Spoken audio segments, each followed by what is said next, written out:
இப்போ கரூர்ல வந்து 41 பேருக்கு வந்து வேலை கொடுக்குறாரு, அரசு வேலை கொடுக்குறாரு முதல்வர் சொல்லியிருக்காரு. அதுல 32 பேர் தான் கொடுக்குறாரு. சமூக வலைதளங்கள்ல வந்து இது தவறான கருத்து, நாங்க டிஎன்பிஎஸ்சி எக்ஸாம்ல இருந்து எல்லாம் இது பண்றோம், எந்த அடிப்படையில் அவர் கொடுக்குறாரு, இவர் ஒரு சொந்த பிரச்சனைக்கு நடந்த இதுக்கு அரசு வேலை எப்படி கொடுக்கலாம் அப்படின்னு சொல்லி கேள்வி. இப்ப வந்து யோசிச்சு பாத்தீங்கன்னா கருணை அடிப்படையில வேலை வழங்கப்படுவதாக முதலமைச்சர் மாண்புமிகு முதலமைச்சர் அறிவிச்சிருக்காங்க. அப்போ அதே மாதிரி அதே கருணை அடிப்படையில நிறைய விஷயங்களை தமிழக அரசு செய்ய வேண்டும். அதே கருணை அடிப்படையில நீங்க பண்ணுங்க. கூட்டுறவு கடன்கள் முழுவதுமாக விவசாயிகள் தள்ளுபடி செய்யணும். எல்லாமே கருணை அடிப்படை தானே. கருணை அடிப்படையில் அதையும் தள்ளுபடி செய்ய வேண்டும்.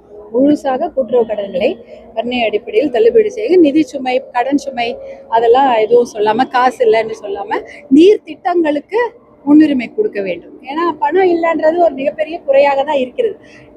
அதாவது நிர்வாகத்துல வந்து நிறைய பண பற்றாக்குறை, நிதி பற்றாக்குறை இருப்பதால நல்ல திட்டங்களை கொடுக்க முடியவில்லை என்ற ஒரு ஒரு சூழல் நிலவுகிறதால் நல்ல நீர் திட்டங்கள், நீர்ப்பாசன திட்டங்களுக்கு கருணை அடிப்படையில் முன்னுரிமை கொடுத்து அதையெல்லாம் செய்ய வேண்டும் என்று நாங்கள் அவரிடம் வேண்டுகோள் விடுக்கிறோம்.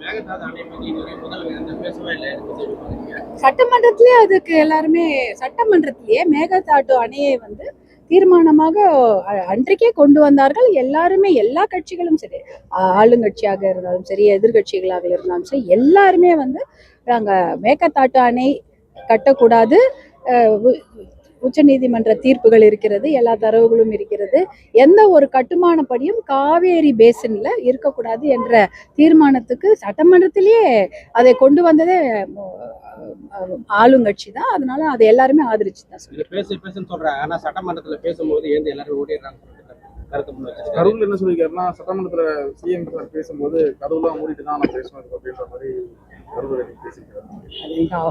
மாண்புமிகு முதலமைச்சரிடம் போய் கேட்க வேண்டிய கேள்வி. மேகதாது விஷயத்துக்கு அனைத்து கட்சியினுடைய கூட்டமோ அதே போன்று விவசாயிகள் அமைப்பினுடைய கூட்டமும் அவசியம் வலியுறுத்தி வராங்க. அது அடுத்த கட்டத்துக்கு விவாதிக்க வேண்டிய ஒரு அவசியம் இருக்கு மாநில அரசு. கண்டிப்பாக பாட்டாளி மக்கள் கட்சி தலைவர் மருத்துவர் அன்புமணி அவர்களும் அந்த கருத்தை வலியுறுத்திக்கிறார்.